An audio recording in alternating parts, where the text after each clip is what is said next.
பலவிதமான கேள்வியோடு இருக்கிற உங்க மனதை பார்த்து நீங்க பேசுங்க. என் மனமே உன்னை மறப்பாரோ? தேவன் உன்னை நிச்சயமா மறக்க மாட்டார். மறந்து போவாரோ?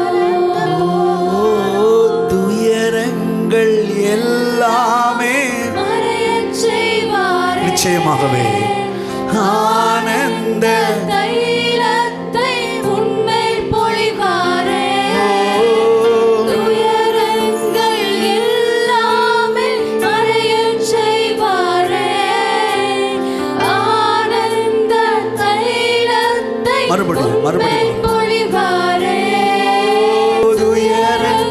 துக்கத்தை சந்தோஷமாய் மாற்றுகிறவரே, புலம்பலை ஆனந்த களிப்பாய் மாற்றுகிறவரே, சாம்பலுக்கு பதிலாக சிங்காரம், துயரத்துக்கு பதிலாக ஆனந்த தைலம்